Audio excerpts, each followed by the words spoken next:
হাসান শ্রবণের ফোনে ডায়াল করে। Phone receive হতে ওপাশ থেকে ভেসে আসে মেয়েলি কণ্ঠ। হাসান কপাল ভুরু কুঁচকে ফোন কান থেকে সরিয়ে মুখের সামনে ধরে। নাম্বার তো ঠিকই আছে। পর মুহূর্তে মনে পড়ে শ্রবণের এখন বউ আছে। কলটা হয়তো সোহা রিসিভ করেছে। এবার ফোন কানে ধরে সালাম দেয়। সোহা সালামের জবাব দেয়। হাসান বলে, শ্রবণ কোথায় ভাবি? নিজের চেয়ে বয়সে এত বড় একজন মানুষের মুখে ভাবি ডাক শুনে সোহার অস্বস্তি বোধ হচ্ছে। নিজের অস্বস্তি চেপে রেখে মৃদুস্বরে বলে, শুয়ে আছে। জ্বর কমেছে? রাতে কমেছিল, এখন আবার বেড়েছে। পাগলামি করেছে কেমন? শান্তি দিচ্ছে? সোহা শ্রবণের দিকে তাকায়, চোখ বন্ধ করে বাপকে গালাগালি করছে তখন থেকে। শান্তি ওকে দেবে তাও শ্রবণ চৌধুরী? সুস্থ অবস্থায় শান্তি দেয় না, এখন তো অসুস্থ, এখন আরও শান্তি দিচ্ছে না। ফজরের পর থেকে শুরু হয়েছে আর বন্ধ হচ্ছে না। গা মুছিয়ে দিতে গিয়েছিল, ধাক্কা দিয়ে ফেলে দিয়েছে। কেন? ভেবেছে কোথাকার কোন মেয়ে আমি। সোহার কথা শুনে হা হা করে হেসে ওঠে হাসান। সোহা হাসানের অট্টহাসি আর শ্রবণের গালাগালি দুটোই একসঙ্গে শুনছে। হাসান নিজের হাসি কন্ট্রোল করার চেষ্টা করে বলে, ভাবি ওকে জোর করে ওষুধ খাইয়ে দেন, ঠিক হয়ে যাবে। আমাকে কাছে ঘেঁষতে দিচ্ছে না। আমি আসবো? ফ্ল্যাটের চাবি তো আমার কাছে নেই। এই ডাইনের বাচ্চা, তুই কার সঙ্গে কথা বলছিস? হঠাৎ শ্রবণের গর্জনে ভয় পেয়ে কেঁপে ওঠে সোহা। দ্রুত বলে, তুমি তো বললে কথা বলার জন্য। হাসান বলে, এতক্ষণে বউকে চিনতে পেরেছে তাহলে? এই কুত্তার বাচ্চা কে কল করেছে? হা হা, হাসান ভাইয়া তোমার সঙ্গে কথা বলবে। কোন হাসান? কে হাসান? হাসান ওপাশ থেকে আফসোসের সুরে বলে, যা বাবা, বউকে মনে পড়লো আর আমাকে ভুলে গেল। খিদে পেয়েছে, খাবার নিয়ে আয়। হাসান বলে। শ্রবণ চৌধুরী পৃথিবীর একমাত্র মানুষ যার জ্বর হলে খিদে বেড়ে যায় 10 গুণ। ভাবি আপনি ওকে খাওয়াতে থাকুন, আমি পরে কল করছি। সোহা শ্রবণের দিকে তাকিয়ে থাকে।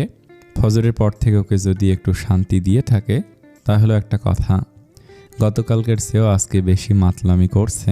ঔষধ এনে লাভ হয়েছে কি? হঠাৎ শ্রবণের ভাবমূর্তি পরিবর্তন হয়ে যায়।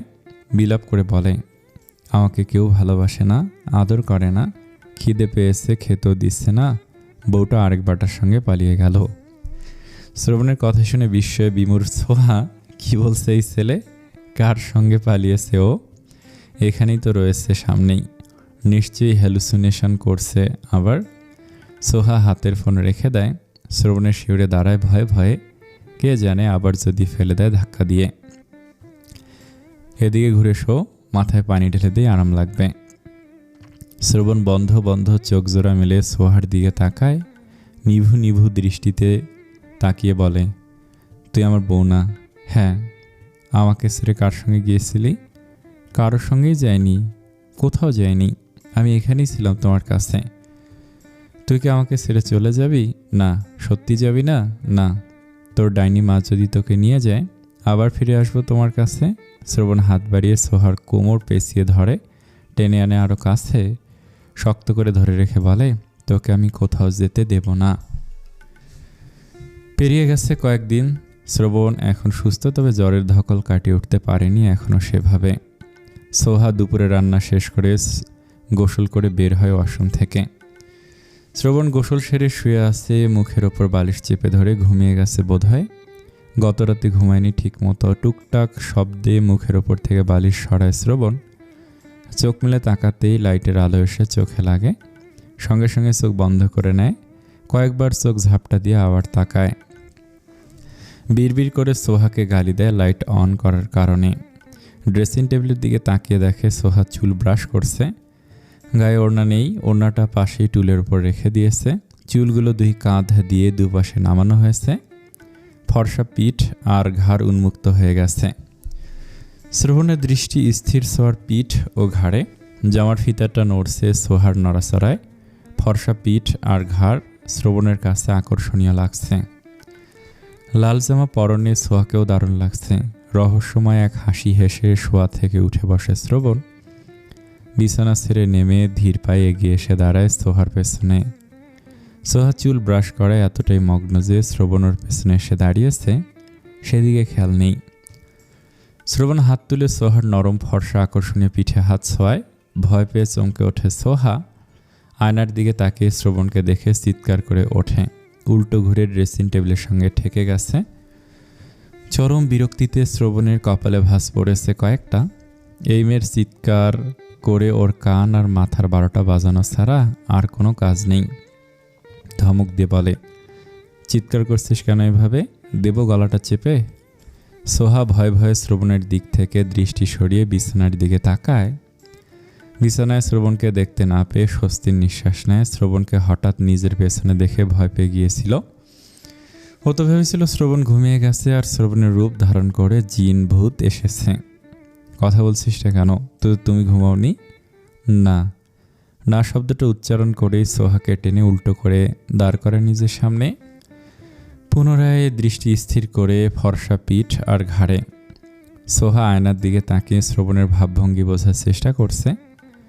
শ্রবণের দৃষ্টি পরিবর্তন হয়ে যাচ্ছে ভালোভাবে বুঝতে পারছে সোহা। এই শ্রবণকে সোহা দেখেনি এর আগে। শ্রবণ আবার হাত ছোঁয়ায় সোহার ঘাড়ে। সোহা কেঁপে ওঠে। পুরো শরীর শিরশির করছে। গায়ের প্রত্যেকটা লোম খাড়া হয়ে গেছে।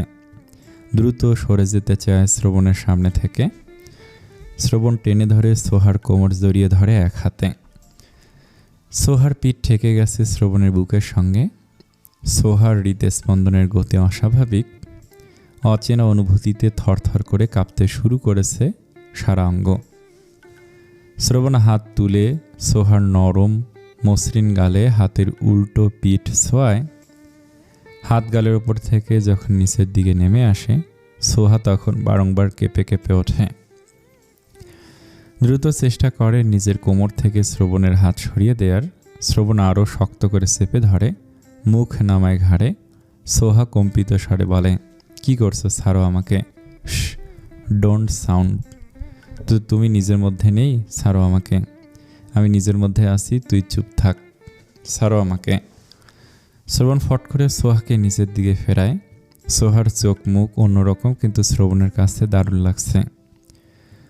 গোলাপি ওষ্ঠ জোড়া তীর তীর করে কাঁপছে। ঘন ঘন চোখের পলক ফেলছে।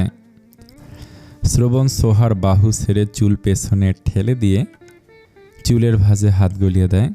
সোহা পিছিয়ে যেতে চাইলে শ্রবণ ফট করে ওকেও আরও ভালোভাবে আঁকড়ে ধরে অধর জোড়া চেপে ধরে নিজের অধর দিয়ে। কয়েক সেকেন্ডের জন্য সোহার নড়াচড়া বন্ধ হয়ে যায়। স্থির হয়ে দাঁড়িয়ে আছে চুপচাপ। মুহূর্তেই সোহার ছটফটানি বেড়ে যায়। শ্রবণকে 2 হাতে ঠেলে সরিয়ে দেওয়ার ব্যর্থ চেষ্টা করছে। দীর্ঘ চুম্বনের পর ছেড়ে দেয় সোহাকে। চরম বিরক্তি নিয়ে দাঁতে দাঁত পিষে বলে, কি হয়েছে? এমন করছিস কেন? চুপচাপ থাকতে পারিস না? ছাড়ো আমাকে। ছেড়ে দেওয়া উচিত। তোর ঠোঁটের স্বাদ খুবই বিশ্রী, লাইক পাটের বিচি। সি, জঘন্য টেস্ট। এতক্ষণ ধরে ঠোঁট জোড়ার ওপর অত্যাচার করে বলছে, সি, জঘন্য টেস্ট, বদলোক একটা। সোহা টলমলে চোখ জোড়া নামিয়ে নিয়ে জড়ানো গলায় বলে, ছাড়ো আমাকে। কোনো ছাড়াছাড়ি নেই বলে আবার চেপে ধরে ওষ্ঠ জোড়া। সোহার ছটফটানি আবার আগের চেয়েও বেশি।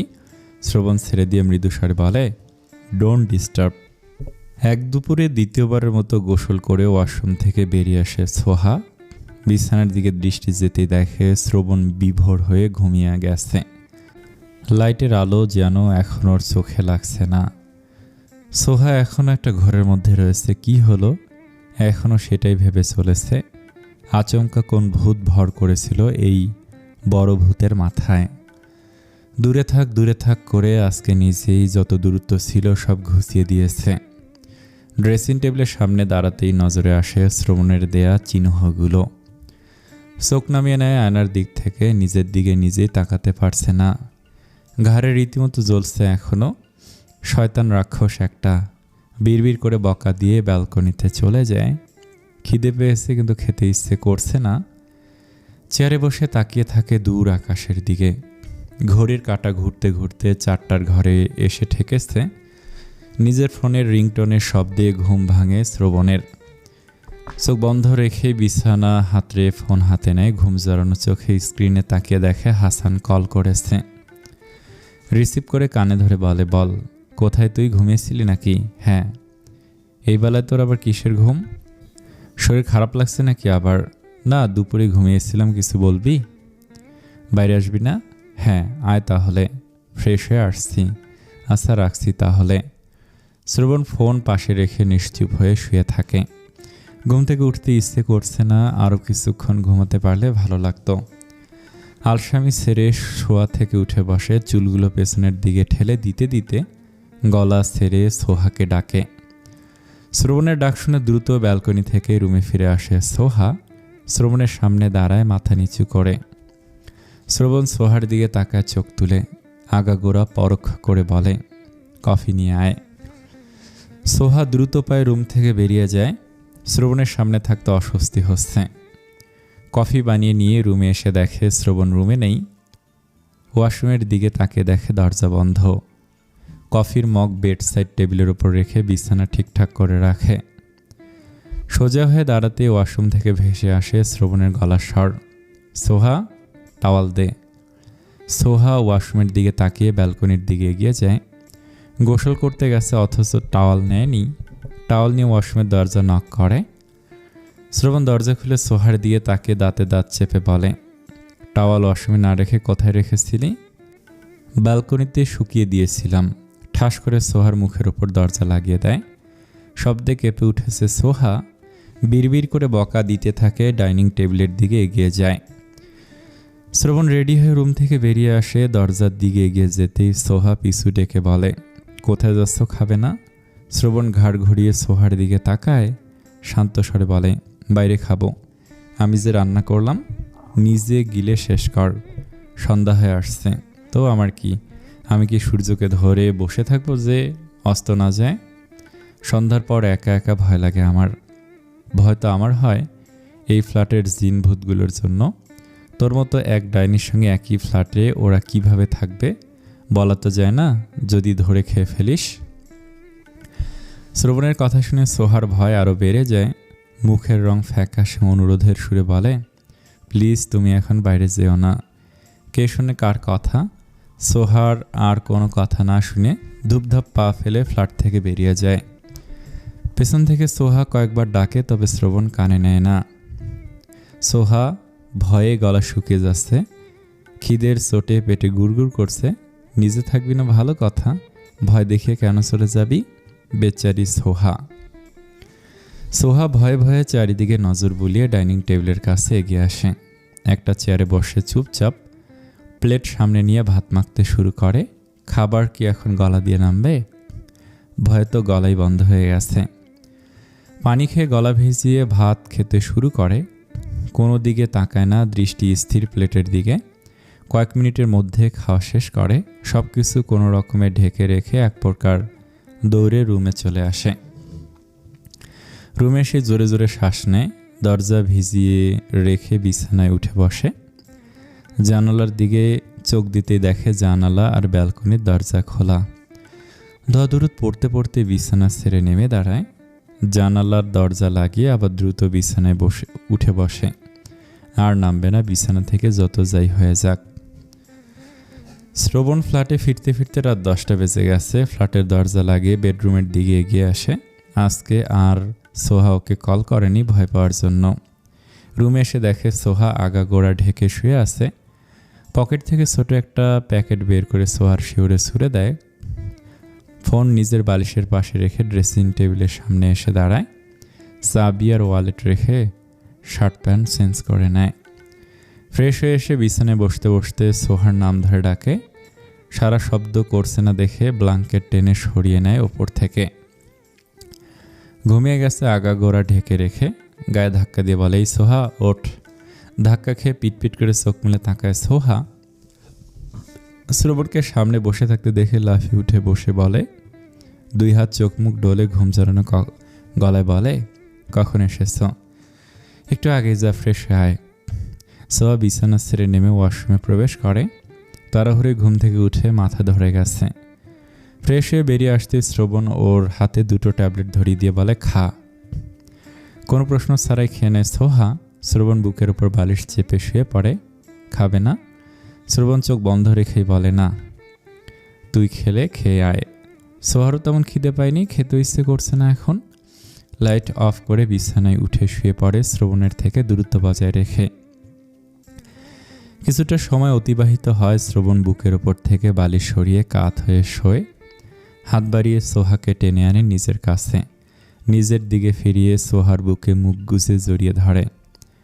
সোহার হার্টবিট বেড়ে গেছে। শ্রবণের কাছ থেকে ছোটার জন্য ছটফট করতে শুরু করেছে। শ্রবণ বিরক্ত হয়ে বলে, সমস্যা কী তোর? হ্যাঁ, এমন করছিস কেন? ছাড়ো। কেন? অস্বস্তি হচ্ছে। শ্রবণ দাঁতে দাঁত পিষে বলে, আমার ছোঁয়ায় অস্বস্তি হচ্ছে আর অন্যের ছোঁয়ায় স্বস্তি লাগে, তাই না? কি বলছে সব? তুই যা বলছিস তাই তো বললাম। তুমি ছাড়া কেউ ছুঁয়েছে আমাকে? ছোঁয়নি? না ছোঁয়নি। তুই আমার নিজের চোখকে অবিশ্বাস করতে বলছিস? ছোঁয়া একটু দমে যায়, মৃদু স্বরে বলে, না ছোঁয়নি। স্পর্শ ভাইয়া ছুঁয়েছিল, শুধু হাত। তোমার মতো করে গভীরভাবে কেউ ছোঁয়নি, তুমি ব্যতীত। কোনোদিন কেউ যেন ছুঁতেও না পারে। শ্রবণ আর কথা বাড়ায় না। সোহার এক হাত তুলে নিজের মাথায় রাখে। আয়েশ মতো বুকে মুখ গুজে জড়িয়ে ধরে নিশ্চুপ হয়ে থাকে। সোহা আলতো হাতে শ্রবণের চুলে হাত বুলিয়ে দিতে দিতে শুরু করে। সকালে সোহার ঘুম ভাঙার পর শ্রবণকে রুমে পায় না। বুঝতে পারে জিমে চলে গেছে, অসুস্থতার জন্য এই কয়েকদিন যায়নি। শোয়া থেকে উঠে বিছানায় গুছিয়ে ফ্রেশ হতে যায়। বিয়ের পর গত রাতের ঘুমটা ভালো হয়েছে। এর আগের রাতগুলো তো শ্রবণের যন্ত্রণায় ঠিকমতো ঘুমাতেই পারেনি। শ্রবণ গত রাতে ঘুমিয়ে যাওয়ার পর সারা রাত আর ঘুম থেকে ওঠেনি। সোহার ফজরের আগে আগে ঘুম হালকা হয়ে এসেছিল। তখনও শ্রবণ ওর বুকে মুখ গুজে জড়িয়ে ধরে ঘুমিয়েছিল। রাতেও নড়াচড়াও করেনি বোধহয়। দুজনেরই ঘুম ভালো হয়েছে গত রাতে। ফ্রেশ হয়ে এসে দেখে শ্রবণ ফিরে এসেছে। সোহা বের হতেই শ্রবণ ভেতরে প্রবেশ করে। হাত মুখ মুছে ময়শ্চারাইজার মেখে রুম থেকে বেরিয়ে আসে। ডাইনিং টেবিলের কাছে এগিয়ে এসে দেখে শ্রবণ নাস্তা নিয়ে এসেছে। সোহা স্বস্তির শ্বাস নেয়। এখন নাস্তা তৈরি করতে গেলে দেরি হয়ে যেত আরও। এমনিতেই বেলা হয়ে গেছে। রাতে না খাওয়ার কারণে এখন খিদে পেয়েছে। রান্নাঘরে এসে দুজনের জন্য 4টা ডিম সিদ্ধ করতে চুলে বসিয়ে দেয়। সিদ্ধ ডিম আর দুধ গরম করে নিয়ে ডাইনিং টেবিলের কাছে এগিয়ে আসতে দেখে শ্রবণ তৈরি হয়ে এগিয়ে আসছে। শ্রবণ চেয়ার টেনে বসতেই সোহা শ্রবণের নাস্তা ওর সামনে দেয়, নিজের জন্য রেডি করে নিয়ে নিজেও বসে খাওয়ার জন্য। শ্রবণ সিদ্ধ ডিম খেতে খেতে গম্ভীর স্বরে বলে, ভার্সিটি যাবি? সোহা মুখ তুলে শ্রবণের মুখের দিকে তাকায়। শ্রবণ আবার বলেছে ভার্সিটি যাবি নাকি? তুমি যেতে দিলে যাব। আমার সঙ্গে যাবি, আবার আমার সঙ্গেই ফিরে আসবি। কোনো ছেলের সঙ্গে কথা বলো তো অনেক দূর। তাকালেও তোর চোখ উপড়ে ফেলতে 1 সেকেন্ডও ভাববো না আমি। তাকাবো না, মনে থাকে যেন। আমার বই খাতা সব তো ওই বাড়িতে রয়েছে, নিয়ে আসার ব্যবস্থা করব আমি। সোহা মাথা নেড়ে খাওয়ায় মনোযোগী হয়। মনে মনে খুশি হয়েছে। চোখ তুলে আবার শ্রবণের দিকে তাকিয়ে দেখে শ্রবণ প্লেটের দিকে তাকিয়ে গম্ভীর হয়ে খাচ্ছে। খাওয়া শেষ করে স্টাডি রুমে চলে যায় শ্রবণ। সোহা নিজের খাওয়া শেষ করে টেবিল গুছিয়ে রেখে প্লেট ধুয়ে রাখে। শ্রবণ ব্যাগ কাঁধে আর হাতে হেলমেট নিয়ে ফ্ল্যাট থেকে বেরিয়ে যায়। বাড়ি থেকে দরজা লক করে লিফটের দিকে এগিয়ে যেতে যেতে দাদার ফোনে কল করে। শ্রবণ, কেমন আছো?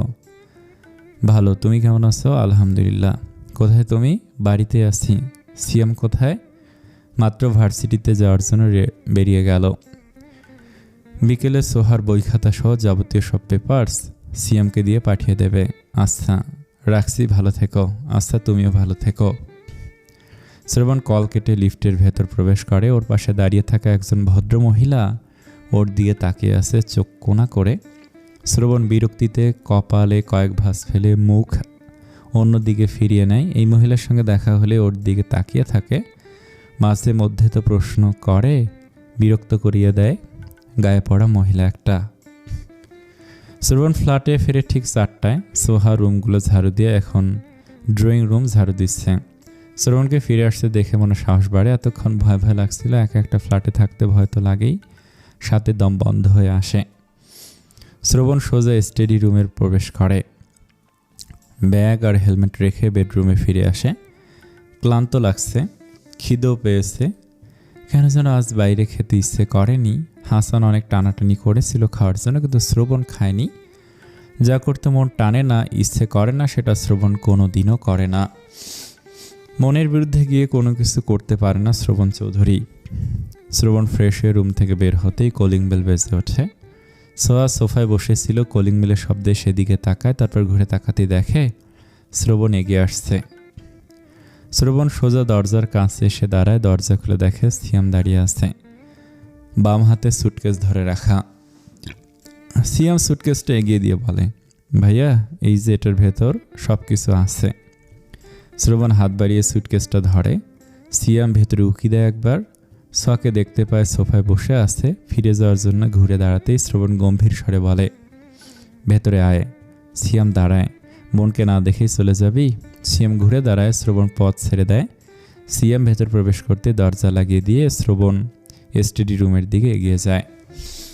এতদিন পর ভাইকে দেখে সোহার চোখে পানি জমেছে। সোহা ছেড়ে উঠে এগিয়ে আসে ভাইয়ের কাছে, দাঁড়ায় ভাইয়ের সামনে।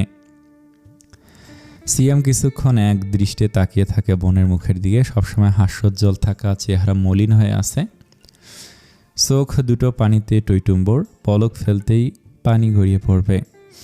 তাকে থাকতে থাকতে সোহার চোখ বেয়ে পানি গড়িয়ে পড়তে শুরু করে। সিয়াম বোনকে টেনে জড়িয়ে ধরে, মাথায় হাত বুলে আদর করে জড়ানো গলায় বলে, কেমন আছিস? সোহা কেঁদে ফেলে, কান্না জড়ানো গলায় বলে, ভালো, তুমি কেমন আছো? এই তো আছি কোনো রকম, বাড়িতে তুই নেই, ভাইয়া নেই, ভালো লাগে না আমার, কাঁদিস না। সোহা কান্না বন্ধ করতে চেয়েও পারে না। সিয়াম বোনের চুলে হাত বুলাতে বুলাতে ফ্ল্যাটের চারিদিকে নজর বুলায়। এর আগে এই ফ্ল্যাটে ওর আসা হয়নি কোনো দিন। শ্রবণ স্টাডি রুমের দরজার মাঝখানে দাঁড়িয়ে ওদের দুজনের দিকে তাকিয়ে আছে। সিয়াম আবার বলে, কাঁদিস না। সোহা ভাইয়ের বুক থেকে মুখ তুলে ভাইয়ের মুখের দিকে তাকায়। সিয়াম চোখের পানি মুছিয়ে দেয়, কিন্তু তখনই আবার পানি গড়িয়ে পড়ে, গাল দুটো ভিজে যায়। সিয়ামের টইটুম্বুর চোখ জোড়া থেকে টুপটাপ পানি গড়িয়ে পড়ে সোহার মুখের ওপর। সিয়াম দ্রুত নিজের চোখের পানি মুছে নেয়। সোহাকে ছেড়ে দিয়ে উল্টো ঘুরে হাঁটতে হাঁটতে বলে, আমি আসছি, তুই ভালো থাকিস। শ্রবণ বলে, চেহারা দেখে তো মনে হচ্ছে লাঞ্চ করিসনি, লাঞ্চ করে যা, তোর বোন রান্না করেছে। বোন রান্না করেছে শুনে সিয়াম দাঁড়িয়ে যায়, আবার ঘুরে দাঁড়ায় বোনের দিকে। বিস্ময়ের চোখ দুটো বড় বড় হয়ে গেছে। সোহা রান্না করতে পারে? সোহা তো কোনোদিন রান্নাঘরেই প্রবেশ করেনি, ও রান্না করা শিখল কবে? শ্রবণ এগিয়ে এসে বলে, চল লাঞ্চ করি, যদিও এখন লাঞ্চ করার টাইম না। সোহা চোখের পানি মুছে ডাইনিং টেবিলের দিকে এগিয়ে যেতে যেতে বলে, ভাইয়া আসো, আয়। সিয়াম শ্রবণের সঙ্গে পা বাড়ায় ডাইনিং টেবিলের দিকে। সোহা ওদের দুজনের জন্য খাবার বেড়ে দেয়। সিয়াম বেসিন থেকে হাত ধুয়ে এসে চেয়ারে বসে। ভাত মেখে মুখে পুড়ে তো সিয়াম অবাক। রান্না অনেক ভালো হয়েছে, মনে হচ্ছে প্রফেশনাল কেউ রান্না করেছে। কাঁচা হাতে রান্না মনেই হচ্ছে না। শ্রবণের মুখের দিকে তাকিয়ে দেখে শ্রবণ তৃপ্তি নিয়েই খাচ্ছে। সিয়াম বোনের মুখের দিকে তাকিয়ে বলে, তুই রান্না করেছিস এসব? হ্যাঁ। তুই তো জীবনে রান্নাঘরে যাসনি, এত ভালো রান্না কোথায় শিখলি? ইউটিউব থেকে। সিয়াম খাওয়া বন্ধ করে বোনের মুখের দিকে তাকিয়ে থাকে পলকহীন। ওর অবুজ বোকাশোকা বোনটা সংসারী হয়ে গেছে মনে হচ্ছে। দুপুরে খেয়েছিস? হ্যাঁ।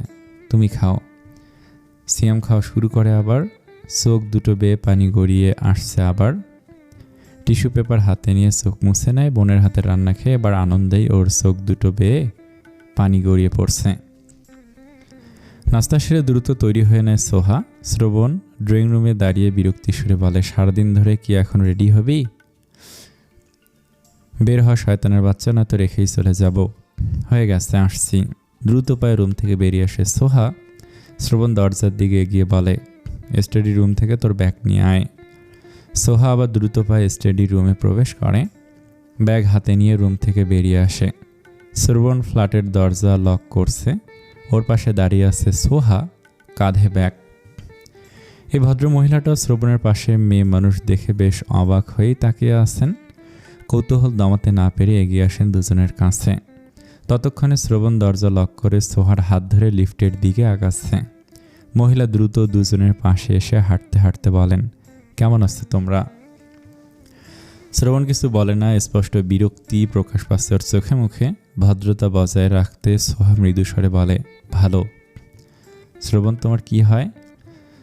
সোহা ভদ্রমহিলার মুখের দিকে তাকিয়ে শ্রবণের মুখের দিকে তাকায়।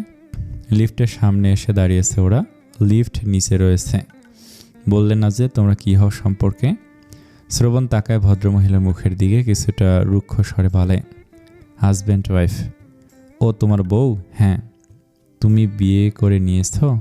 আপনি কি চাইছিলেন আমি যেন বিয়ে না করে সারা জীবন সিঙ্গেল থাকি? না না, তা চাইব কেন? বিয়ে করেছে, ভালো হয়েছে। বিয়ের বয়স তো আরও আগেই হয়েছিল। ভদ্রমহিলা একটু দম নিয়ে আবার বলেন, কোথায় বিয়ে করেছ? বাড়িতে। বাড়িতে বিয়ে করেছো সেটা তো বুঝলাম, আমি জিজ্ঞেস করেছি তোমার বউয়ের বাবার বাড়ি কোথায়? আমিও সেটাই বলেছি, আমার বাড়িতে। শ্রবণের কথা শুনে ভদ্রমহিলার কপাল ভুরু কুঁচকে গেছে। ওর কথার আগা গোড়া কিছুই ওনার মাথায় ঢুকছে না। শ্রবণের মেজাজ ভীষণ গরম হয়ে গেছে। লিফট চলে আসায় সোহাকে নিয়ে ভেতরে প্রবেশ করে। ভদ্রমহিলা নিজেও দ্রুত প্রবেশ করেন ভেতরে। নিজেকে আবারও দমাতে না পেরে আর সবটা জানার আগ্রহে আবার বলেন, একটু ক্লিয়ার করে বলো তো আমাকে, তোমার বাড়িতেই তোমার বউয়ের বাবার বাড়ি কিভাবে হয়? আর তোমার যদি বাড়ি থেকেই থাকে তাহলে তুমি এতগুলো বছর ধরে এখানে একা একা থাকো কেন?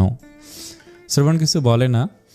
ওর চোখ মুখ থেকে সোহা কিছু বলার সাহস করছে না। মহিলাটি বেশি কথা বলে বুঝতে পারছে। লিফট নিচে পৌঁছাতেই শ্রবণ সোহাকে নিয়ে বেরিয়ে আসে। ভদ্র মহিলা পিছু ডেকে বলেন, ক্লিয়ার করে তো যাও পুরোটা। শ্রবণ সোহাকে টেনে নিয়ে পার্কিং লটের দিকে এগিয়ে যায়। সোহা পেছন ফিরে একবার তাকিয়ে আবার সামনের দিকে তাকায়। শ্রবণের মুখের দিকে তাকিয়ে দেখে ওর মুখ লাল হয়ে গেছে রাগে। মনে মনে ভদ্র মহিলাকে কি বলে গালি দিচ্ছে কে জানে। পার্কিংয়ে এসে সোহাকে বসে নিজে বসে ড্রাইভিং সিটে। পার্কিং থেকে বেরিয়ে আসতেই ভদ্রমহিলার সামনে পড়ে। শ্রবণ গাড়ির স্পিড বাড়িয়ে চলে যায় দৃষ্টিসীমার বাইরে। মহিলা পেছন থেকে বিড়বিড় করে বলেন, বেয়াদব ছেলেমেয়ে, আদব কায়দা কিছু শেখেনি নাকি? কেউ কিছু জিজ্ঞেস করলে উত্তর দিতে হয়, এতটুকু জ্ঞান নেই? এখনকার ছেলেমেয়েরা যে কি মনে করে নিজেকে, সব কটা অসভ্য তৈরি হচ্ছে, সব বাবা মায়ের দোষ। বিড়বিড় করতে করতেই ভদ্রমহিলা চলে যায় নিজ গন্তব্যে। দুপুর গড়িয়ে বিকেল 3টার ওপর বেজে গেছে। শ্রবণের আরও একটা ক্লাস আছে, তবে এখনও অনেক দেরি ক্লাস শুরু হতে। এখন বন্ধুদের সঙ্গে বসে আছে ক্যাম্পাসে। ওর হাতে গিটার, গান গেয়ে মাত্রই থেমেছে। হাতের ঘড়ির দিকে তাকিয়ে টাইম দেখে নেয়। এতক্ষণে তো সোহার ক্লাস শেষ হয়ে যাওয়ার কথা, এখনও আসছে না কেন? ওকে তো বলে দিয়েছিল ক্লাস শেষে যেন এখানে আসে। বন্ধুদের কথায় পুনরায় গিটারে সুর তুলতেই নজর আটকায় কিছুটা দূরে। ওখানে ছেলেমেয়েদের জটলা পাকিয়ে আছে। শ্রবণ কপাল ভুরু কুঁচকে তাকিয়ে থাকে কিছু সময়। মুহূর্তে চোখ মুখের রং পরিবর্তন হয়। গিটার রেখে উঠে দাঁড়ায়, বড় বড় কদমে আগায় ভিড়ের দিকে। ওকে এভাবে ওদিকে এগিয়ে যেতে দেখে ওর বন্ধুরাও আগায় পেছন পেছন। ভিড়ের মধ্যে এসে দাঁড়ায় শ্রবণ। রাগী স্বরে বলে, কি হচ্ছে এখানে? শ্রবণের গলাস্বর শুনে পেছনে তাকায় সোহা। শ্রবণকে নিজের পেছনে দাঁড়িয়ে থাকতে দেখে দ্রুত ওর দিকে ঘুরে কিছুটা এগিয়ে দাঁড়ায় আরও কাছাকাছি। শ্রবণ সোহার মুখের দিকে তাকায়, রাগে পায়ের রক্ত ছলকে মাথায় উঠে যায়। পেছন থেকে একটা ছেলে সোহার দিকে হাত বাড়িয়ে বলে, ওদিকে গেলি কেন? এদিকে আয়। সোহা ভয়ে শ্রবণের বুকের সঙ্গে মিশে যায় দ্রুত। ও জানে এই বুক থেকে আজরাইল ব্যতীত অন্য কেউ ওকে ছিনিয়ে নিতে পারবে না। ওর জন্য এই জায়গায় এখন সবচেয়ে নিরাপদ আশ্রয়। দুজনের মাঝখানে চুল পরিমাণ ফাঁকা নেই। শ্রবণের শার্ট খামচে ধরে ফুপিয়ে ওঠে ওর বুকে মুখ গুজে। ছেলেটা হাত গুটিয়ে নিয়ে দাঁড়িয়ে আছে সোহার দিকে তাকিয়ে। শ্রবণ এক হাতে সোহাকে আগলে রেখে বলে, কি হয়েছে? সোহা কাঁদতে কাঁদতে বলে, ওরা মেরেছে আমাকে, আমার ফোন আর ব্যাগ কেড়ে নিয়েছে। পেছনে দাঁড়িয়ে থাকা ছেলেটা বলে, কার কাছে বিচার দিচ্ছিস রে? উনি নিজেই তো রেগিং করে। যদি এতই ভয় লাগে তাহলে আমার কাছে আসতেই, আমি আর বুকেই তোকে আশ্রয় দিতাম। বড় ভাই, আপনি যান এখান থেকে। শেষের কথাগুলো বলতে বলতে সোহার দিকে আবার হাত বাড়ায় ওকে ধরার জন্য। বাকি কথা শেষ করার আগেই শ্রবণ ছেলেটার হাত খপ করে ধরে মোচড় দেয়। আহ করে চিল্লিয়ে ওঠে ছেলেটা। শ্রবণ নিজের সর্বশক্তি প্রয়োগ করে একটা চর বসায় কানসা বরাবর। ভয় পেয়ে সোহা আরও শক্ত করে আঁকড়ে ধরে শ্রবণকে। ছেলেটার হাত ছেড়ে দিয়ে আবারও একটা চর বসিয়ে দেয়। টাল সামলাতে না পেরে ধপাস করে পড়ে যায় নিচে। ছেলেটা ঠোঁটের কোণ ফেটে রক্ত বেরিয়ে এসেছে। শ্রবণ নিজের বুক থেকে সোহার মুখ তুলে মুখের দিকে তাকায়। বাম গালটা লাল হয়ে গেছে চর খেয়ে, 4 আঙ্গুলের ছাপ পড়ে আছে। গাল দেখে ওর মস্তিষ্ক টকবক করে ফুটছে। ডান হাতে মুখ আগলে ধরে বৃদ্ধা আঙ্গুল দিয়ে গালে মৃদুভাবে স্লাইড করতে করতে বলে, কে মেরেছে তোকে? সোহা ঘাড় ঘুরিয়ে পেছনে তাকায়, পুনরায় শ্রবণের বুকে মুখ লুকায়। একটা মেয়ের দিকে আঙুল তুলে বলে, ওই কালো প্যান্ট আর টি শার্ট পরা মেয়েটা। শ্রবণ মেয়েটার দিকে তাকায়। ওর তাকানো দেখে মেয়েটা শুকনো ঢোক গিলে পিছিয়ে যেতে শুরু করে। শ্রবণ সোহাকে বুক থেকে সরাতে সরাতে বলে, এখানে দাঁড়িয়ে থাক চুপচাপ। সোহা শ্রবণকে ছেড়ে দাঁড়ায়। শ্রবণ হিংস্র বাঘের ন্যায় এগিয়ে গিয়ে থাবা বসা মেয়েটার কানসা বরাবর। মেয়েটা নিচে পড়ে অজ্ঞান হয়ে গেছে। এত জোরে চর বসিয়েছে যে মেয়েটার মাথা ভো ভো করছিল। আর একটু জোরে হলে বোধহয় কানের পর্দা ফেটে রক্ত বেরিয়ে আসতো। নিচে পড়ে থাকা ছেলেটা উঠে দাঁড়ায়, শ্রবণকে গালি দিয়ে বলে, কুত্তার বাচ্চা, তোর এত জ্বলছে কেন ওর জন্য? তুই নিজে যখন রেগিং করিস, আমরা কিছু করতে যাই, তাহলে তুই আমাদের মধ্যে নাক গলাতে এসেছিস কেন? শ্রবণ আগের চেয়ে বেশি রেগে তেড়ে এসে ছেলেটার গলা চেপে ধরে হিসিয়ে বলে, সুরের বাচ্চা, ও আমার ওয়াইফ। আমার ওয়াইফের কিছু বলা আর করা তো অনেক দূরের কথা। ওর দিকে চোখ তুলে তাকালো তোর চোখ উপড়ে নেব। এই কুত্তার বাচ্চার কত বড় কলিজা, ও আমার ওয়াইফের গায়ে হাত তুলেছে। দ্বিতীয়বার তোদেরকে আমার ওয়াইফের আশেপাশে দেখলে খুব শীঘ্রই আজরাইলের সাক্ষাৎ পাবি। কথাগুলো বলেই ছেলেটাকে ছুঁড়ে ফেলে দূরে হুঙ্কার ছেড়ে বলে, কোন কুত্তার বাচ্চার কাছে ফোন আর ব্যাগ? দ্রুত দে। একটা মেয়ে ফোন আর ব্যাগ নিয়ে এসে সোহার হাতে দিয়ে দ্রুত চলে যায়। নিচে পড়ে থাকা ছেলেটা গর্জন করে বলে, কুত্তার বাচ্চা, তোকে দেখে নেব আমি। শুয়োরের বাচ্চার কত দেখবি, দেখে নে মন ভরে। তোর কোন কোন বাপকে দেখাতে চাস তাদেরও নিয়ে আসিস। এই দুনিয়ায় এখনও এমন কারো জন্ম হয়নি যাকে এই শ্রবণ চৌধুরী ভয় পায়। শ্রবণ সোহার হাত ধরে সকলের দিকে একবার নজর বুলিয়ে বজ্রকণ্ঠে বলে, কোনোদিন কোনো ছেলে ওর দিকে তাকালে তার খবর আছে। আর কোনো কুত্তার বাচ্চা ওর গায়ে হাত তোলা তো দূরে, ওকে ফুলের টোকা দিল শরীরের সঙ্গে আর হাত থাকবে না ফুল ছোঁয়ার জন্য। কথাগুলো বলেই সোহাকে নিয়ে পার্কিংয়ের দিকে আগায়। সোহা এখনও ফুপিয়ে ফুপিয়ে কাঁদছে।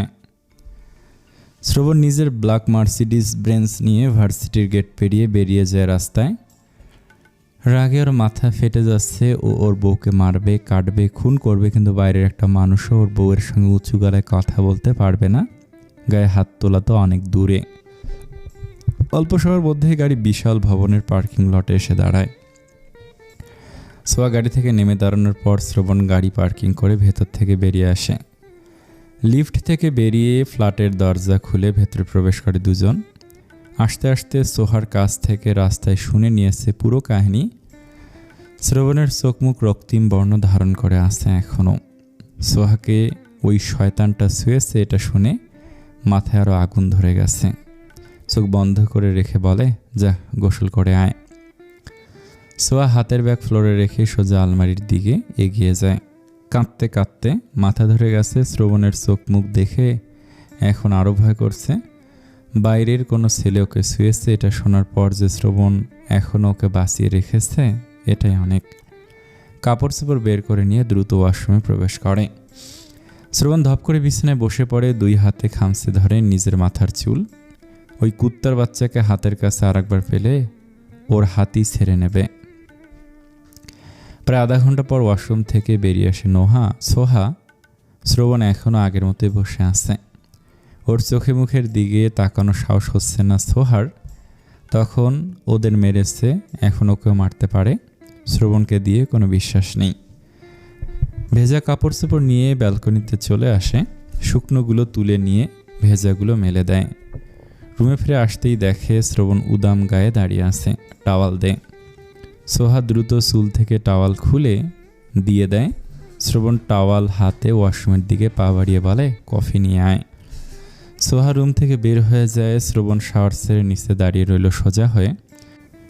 সোহার বলা কথাগুলো এখনও কানে বাজছে। ওই কুত্তার বাচ্চাকে সামনে পেলে সত্যি সত্যি মারবে, আবার শ্রবণ চৌধুরীর ওয়াইফকে ছোঁয়ার স্বাদ মিটিয়ে দেবে চিরদিনের জন্য। রাগের কপাল আর ঘাড়ের প্রত্যেকটা রগ ভেসে আছে। হাত মুষ্টিবদ্ধ করে রাখার কারণে হাতের রগগুলো ভেসে উঠেছে আবারও। শ্রবণ কোনোদিন মেয়েদেরকে রেগিং করে না। সেদিন প্রথম সোহাকে রেগিং করার জন্য নিয়েছিল, আর অমন একটা ডেয়ার দিয়েছিল ওকে। শ্রবণ আগে থেকেই জানে সোহার মায়ের চরিত্র সম্পর্কে।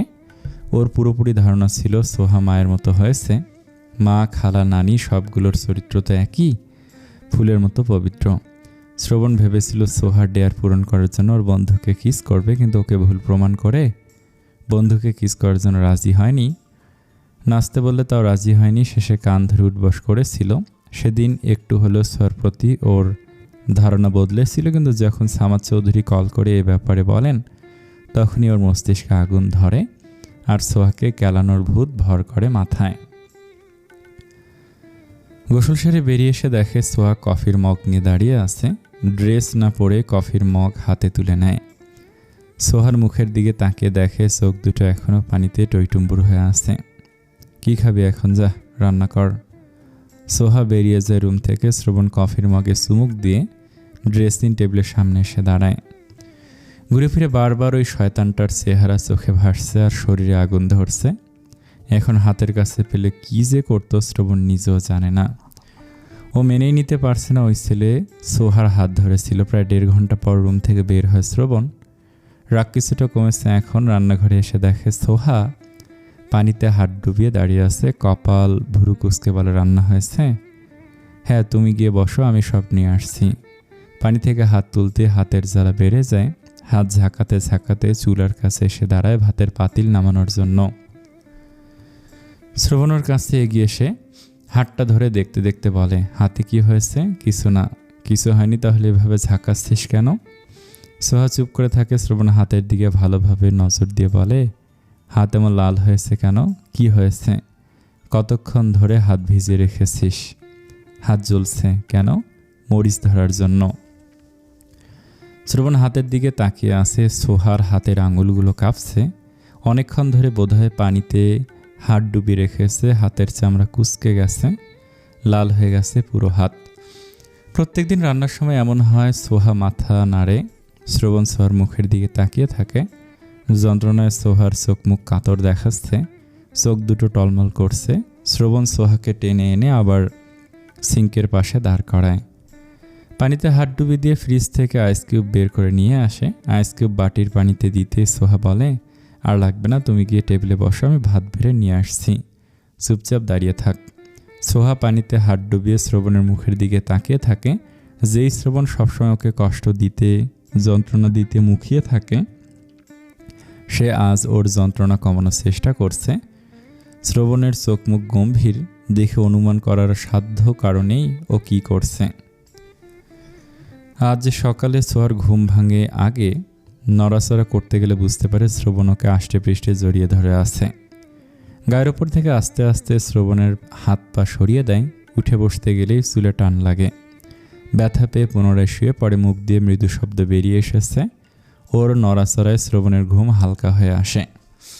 নড়েচড়ে পুনরায় সোহাকে জড়িয়ে ধরে নিশ্চুপ হয়ে যায়। আবার সোহা শ্রবণের হাত সরিয়ে দিতে দিতে বলে, সকাল হয়ে গেছে, জিমে যাবে না? কটা বাজে? সোহা শ্রবণের হাত থেকে নিজেকে ছাড়িয়ে নিয়ে ফোনে সময় দেখে বলে, 5:30টার ওপর। 5:30টার ওপর বাজে শুনে শোয়া থেকে উঠে বসে শ্রবণ।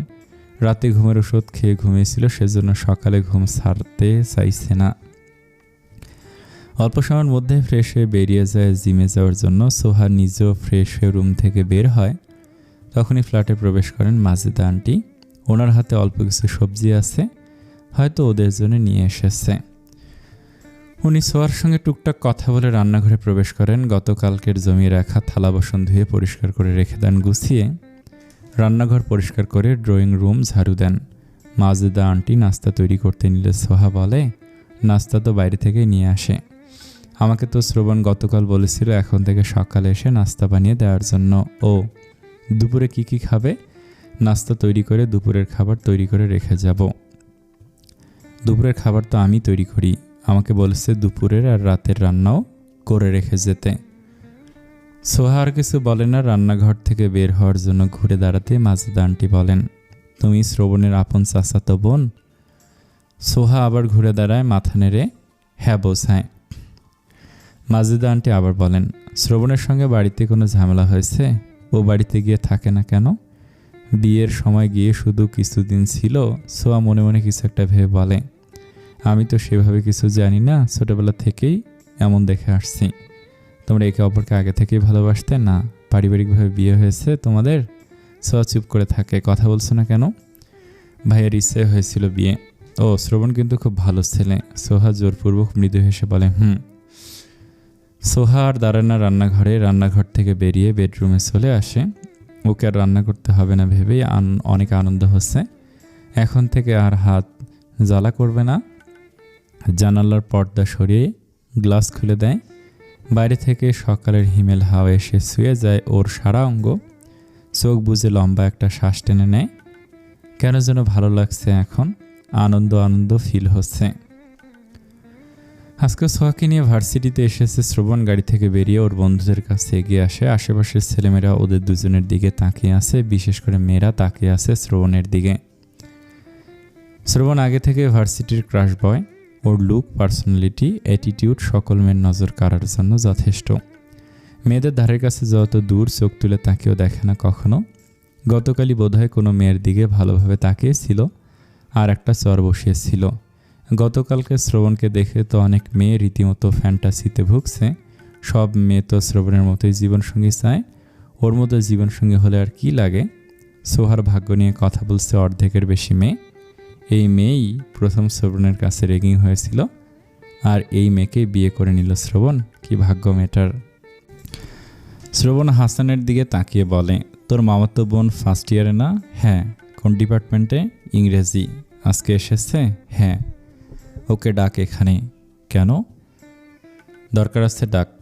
হাসান কিছুক্ষণ শ্রবণের মুখের দিকে তাকিয়ে থেকে ওর মামাতো বোনের ফোনে কল করে। সোহাকে শ্রবণ নিজে ক্লাসে রাখতে আসে। সবাই কেমন করে তাকিয়ে আছে দুজনের দিকে। শ্রবণ সোহাকে হাসানের মামাতো বোন রিতার পাশে বসায়। ক্লাস থেকে বেরিয়ে যাওয়ার আগে আরও একবার বলে, কেউ কিছু বললে ভয় না পেয়ে আমাকে কল করবি। আর রিতা, তোমার কাছে তো আমার নাম্বার আছেই, ও না পারলে তুমি কল করবে। রিতা মাথা নেড়ে বলে, ঠিক আছে ভাইয়া, আপনি টেনশন করবেন না, আমি খেয়াল রাখবো ওর দিকে। শ্রবণ ক্লাস থেকে বেরিয়ে যায়। ওর সাথে সাথে পা মিলিয়ে হাসান নিজেও বেরিয়ে যায়। ক্লাসের সব মেয়েরা কৌতূহল নিয়ে সোহার দিকে তাকিয়ে আছে। মনের মধ্যে অনেক প্রশ্ন জমা হয়ে আছে, কিন্তু করতে পারছে না। রিতা নিজেও কৌতূহল দমাতে না পেরে বলে, সোহা। সোহা দরজার দিক থেকে দৃষ্টি সরিয়ে রিতার মুখের দিকে তাকিয়ে বলে, হ্যাঁ বলো। তুমি আর শ্রবণ ভাইয়া সত্যি সত্যি কাজিন? হ্যাঁ। তাহলে ভাইয়া সেদিন তোমাকে রেগিং করতে দিল কেন? করতে দেয়নি, ও নিজেই করেছিল। আস্তে আস্তে বললেও রিতা শুনতে পায়। বিস্ময় নিয়ে বলে, ভাইয়া নিজেই সেদিন রেগিং করেছিল? হ্যাঁ। তোমরা রিলেশন করে বিয়ে করেছ? সোহা দুদিকে মাথা নেড়ে না বোঝায়। রিতা তাকিয়ে থাকে সোহার মুখের দিকে। আরও অনেক প্রশ্ন গিজ করছে মাথায়, কিন্তু এত প্রশ্ন করলে সোহা কি মনে করবে এটা ভেবে করছে না। হাসানকে অনেক প্রশ্ন করেছিল গত রাতে। বজ্জাত ছেলে একটা প্রশ্নের উত্তর দিয়ে আর একটা প্রশ্নের উত্তর দেয়নি, উল্টো ওকে ঠেলে রুমের বাইরে বের করে দিয়ে দরজা লাগিয়ে দিয়েছিল মুখের ওপর। সোহার ক্লাস শেষ হলে শ্রবণ নিজে এসে ওকে নিয়ে যায়। শ্রবণের আজকে আর কোনো ক্লাস নেই। সোহাকে ফ্রন্ট সিটে বসিয়ে নিজে বসে ড্রাইভিং সিটে। বন্ধুদের কাছ থেকে বিদায় নিয়ে ছুটে চলে ফ্ল্যাটের দিকে। হাসান বাইক স্টার্ট দেবে এমন সময় তড়িঘড়ি করে রিতা এসে ওর বাইকের পেছনে উঠে বসে। বিরক্তিতে হাসানের কপাল ভুরু কুঁচকে গেছে, যদিও হেলমেটের জন্য বোঝা আসছে না। সামনের দিকে দৃষ্টি রেখে চরম বিরক্তির সুরে বলে, তোকে বলেছি না আমার বাইকের পেছনে বসবি না? নামবো না।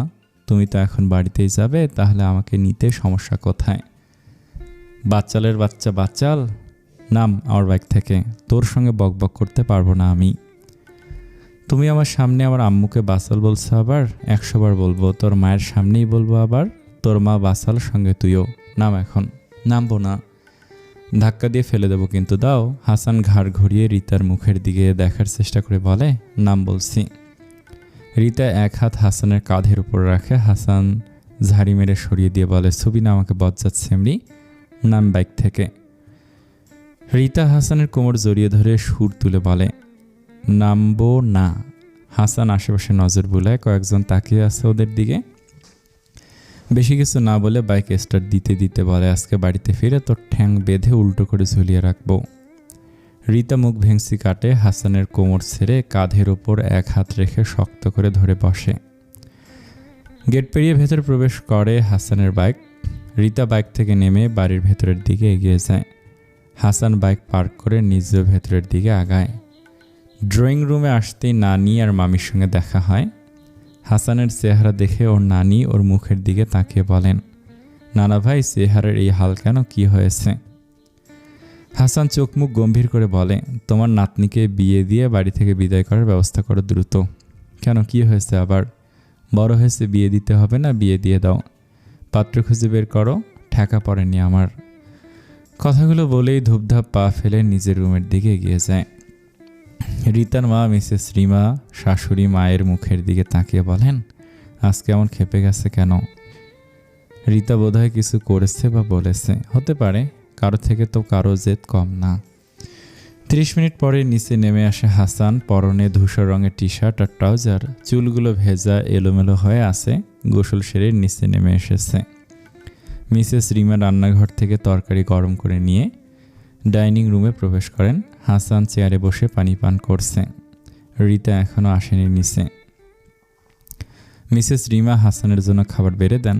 হাসান মামির মুখের দিকে তাকিয়ে বলে, তুমি খেয়েছো? নানু খেয়েছে, তুমি খাও। হাসান খাওয়া শুরু করে। মিসেস রিমা হাসানের মুখের দিকে তাকিয়ে থাকেন এক দৃষ্টিতে। হাসান প্লেটের দিকে তাকিয়ে দৃষ্টি রেখেই বলে, কিছু বলবে? মিসেস রিমা দৃষ্টি সরিয়ে নিয়ে বলেন, না, কি বলবো, রান্না দারুণ হয়েছে। মিসেস রিমা কিছু বলবেন, এর মধ্যে রিতা ডাইনিং রুমে প্রবেশ করে। চেয়ার টেনে বসতে বসতে হাসানের দিকে তাকায়। দুজনের চোখাচোখি হতে হাসান দৃষ্টি সরিয়ে নিয়ে বিড়বিড় করে কিছু বলে। রিতা কপাল ভুরু কুঁচকে হাসানের দিকে তাকিয়ে থেকে মনে মনে বলে, খচ্চর বেটা, নিশ্চয়ই বিড়বিড় করে বকা দিচ্ছে আবার। বিকেল 5টা লাইব্রেরি থেকে বেরিয়ে আসে স্পর্শ। চোখ মুখ মলিন, বিষণ্ণতায় জেঁকে ধরেছে পুরোপুরি। হাসি খুশি ছেলেটার মুখের হাসি মিলিয়ে গেছে একেবারেই। ভার্সিটির গেট পেরিয়ে বাইরে বেরিয়ে আসতেই দেখে গাড়ির পাশে দাঁড়িয়ে আছে সিয়াম আর সামাদ চৌধুরী। স্পর্শকে দেখে দুজনেই এগিয়ে আসে ওর দিকে। স্পর্শ নিজেও আগায় দুজনের দিকে। সিয়াম প্রত্যেক দিনই আসে ওর সঙ্গে দেখা করার জন্য। সামাদ চৌধুরী নিজেও আসেন নাতিকে দেখার জন্য। বাড়িতে ফিরিয়ে নিয়ে যাওয়ারও অনেক চেষ্টা করছেন, কিন্তু স্পর্শের জেদের কাছে হার মানতে হয়েছে। স্পর্শ কিছুতেই বাড়িতে ফিরবে না। তনিমা চৌধুরী অনেকবার এসেছিলেন ছেলের কাছে, কিন্তু স্পর্শ দেখাই করেননি ওনার সঙ্গে। দূর থেকে দেখে সরে গেছে। সেখান থেকে শামীম রেজা চৌধুরী তো দেশের বাইরে রয়েছেন। স্পর্শের সঙ্গে যোগাযোগ করার চেষ্টা করছেন, কিন্তু ব্যর্থ হয়েছেন। স্পর্শর বাবা মা আর খালাকে সব জায়গা থেকে ব্লক করে দিয়েছে। এই তিনজনের সঙ্গে কোনো রকম সম্পর্ক রাখতে চায় না। সামাদ চৌধুরী মেজ নাতিকে জড়িয়ে ধরে বলেন, কেমন আছো দাদু ভাই? আলহামদুলিল্লাহ, তুমি কেমন আছো? আলহামদুলিল্লাহ। দুপুরে খাওনি? চোখ মুখ এমন শুকিয়ে আসছে কেন? খাবো একটু পর। এখনও খাওনি? এত অনিয়ম করলে তো অসুস্থ হয়ে পড়বে তাই। স্পর্শ চুপ করে থাকে। খাওয়া ওর তো বেঁচেই থাকতে ইচ্ছে করে না আর। সামাদ চৌধুরী ছেড়ে দিতে সিয়াম এসে ভাইকে জড়িয়ে ধরে বলে, ভাইয়া বাড়িতে ফিরে চলো। আর ফিরে যেতে বলিস না, কেমন আছিস? ভালো। স্পর্শের চোখ দুটো পানিতে টইটুম্বুর হয়ে গেছে। সামাদ চৌধুরী নাতিদের দিকে তাকিয়ে বলেন, গাড়িতে বসো দুজন। আমি বাড়িতে যাব না দাদা ভাই, বাড়িতে যাব না। তাহলে কোথায় নিয়ে যাবে? রেস্টুরেন্টে আসো। দুই ভাই দাদার সঙ্গে উঠে বসে গাড়িতে। স্পর্শ উদাস হয়ে বাইরের দিকে তাকিয়ে রইল। ওদের 3 ভাইয়ের মতো জীবন যেন কারো না হয়। সামাদ চৌধুরী স্পর্শের দিকে তাকিয়ে আছেন। শ্রবণ কিছুটা মুভ অন করলেও স্পর্শ এখনও পারেনি। ও এখনও সেই দিনটার মধ্যে ডুবে আছে, কিছুতেই বেরিয়ে আসতে পারছে না। শ্রবণের সঙ্গে সোহা আছে, ওর বন্ধুরা আছে। স্পর্শের সঙ্গে তো কেউ নেই। স্পর্শ বাইরের মানুষদের সঙ্গে মিশতে পারে না। ওর একটাও বন্ধু নেই সিয়াম ছাড়া। সিয়াম ও আলাদা ভার্সিটিতে পড়ে।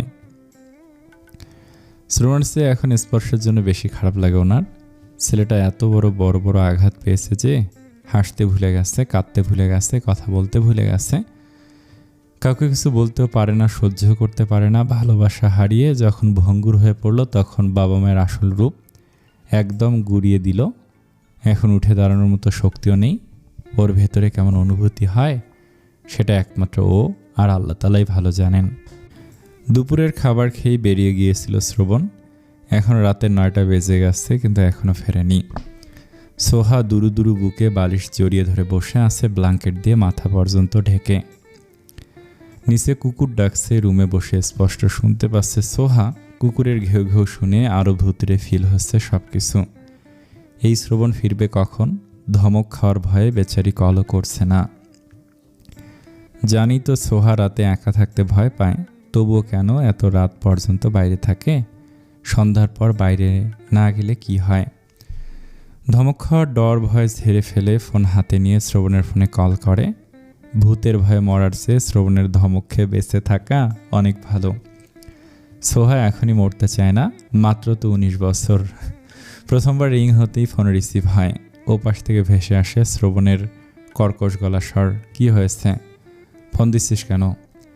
কোথায় তুমি? কখন ফিরবে? জাহান্নামে আছি, আসবি?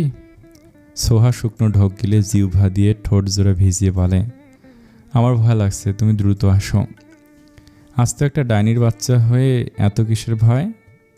সামনে থেকে শ্রবণের গলার স্বর ভেসে আসায় মুখ তুলে দরজার দিকে তাকিয়ে দেখে শ্রবণ রুমে চলে এসেছে।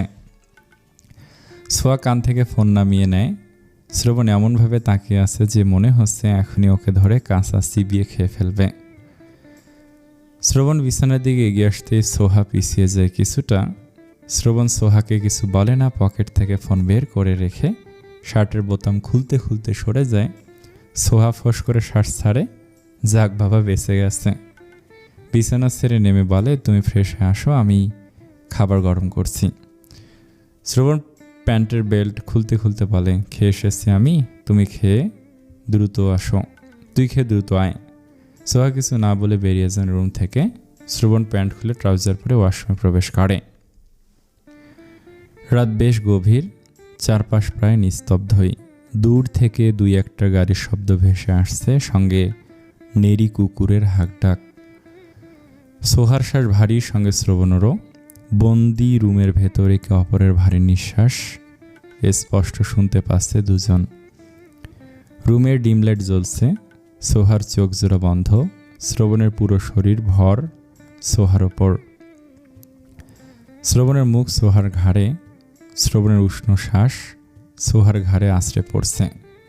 হালকা করে বাইট দিতেই সোহা নড়ে চড়ে ওঠে। শ্রবণ গাঢ় বাইট দেয়, আবার কেঁপে ওঠে সোহা। কিছু মুহূর্ত অতিবাহিত হতেই আহ শব্দ করে চেঁচিয়ে ওঠে শ্রবণ। মেজাজ সপ্তমে চড়ে বসে মুহূর্তেই। সোহার ওপর থেকে সরে উঠে বসে নিজের গাল চেপে ধরে হাত দিয়ে গালি দিয়ে বলে, কুত্তার বাচ্চা, কি বাল পড়ছস নাকে? বিছানা ছেড়ে নেমে দাঁড়ায়। মেইন লাইট অন করে সোহার দিকে তাকিয়ে আবার গালি দিয়ে বলে, ডাইনির বাচ্চা রাক্ষসী, আমার গালের মাংস খাওয়ার জন্য ওই স্যাড দিয়ে রাখছিস নাকে? ওই বাল এখনই খোল নাক থেকে। ড্রেসিং টেবিলের সামনে এসে দাঁড়ায়। ড্রেসিং টেবিলের লাইট অন করে গালের দিকে তাকায়। ফর্সা গালে লম্বা হয়ে লাল দাগ পড়ে গেছে। মনে হচ্ছে এখনই রক্ত বেরিয়ে আসবে। নাক ফুলের সঙ্গে ঘষা খেয়েছে গালে। রোমান্টিক মুডের 12টা বেঁচে গেছে। বউয়ের সঙ্গে রোমান্স করতে গিয়ে সাজা পেয়ে গেল বেচারা, মেজাজটাই বিগড়ে গেছে। ড্রেসিং টেবিলের সামনে থেকে সরে এসে দাঁড়ায় বিছানার কাছে। সোহা শোয়া থেকে উঠে বসেছে। নাকে নাক ফুলটা দেখে মেজাজ আরও বিগড়ে যায়। ধমক দিয়ে বাস খাই গলায় বলে, শয়তানের বাচ্চা, আমার বালটা এখনো নাকের দিয়ে রাখছিস? খোল না তো নাক টেনে ছিঁড়ে ফেলবো। শ্রবণের কথা শুনে ভয়ে দ্রুত নাক ফুল খোলার চেষ্টা করে। অনেক শক্ত হয়ে লেগে আছে। ও নিজেও তো নাকে ব্যথা পেয়েছে নাক ফুলের চাপ লেগে। শ্রবণ যখন নিজের খোঁচা খোঁচা দাড়িওয়ালা গাল দিয়ে ওর গালে ঘষা দেয় তখন ও তো নিজেও ব্যথা পায়।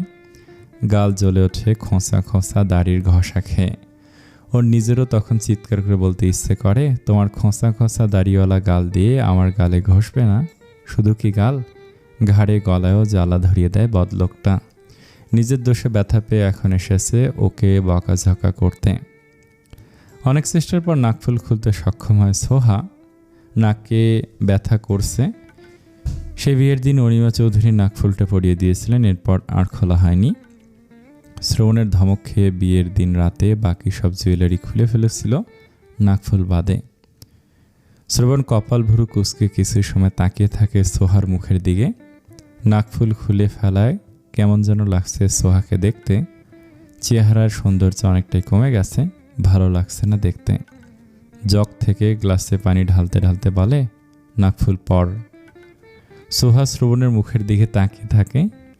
শ্রবণ পানি পান করে আর বলে, কি বলেছি বুঝতে পারিসনি?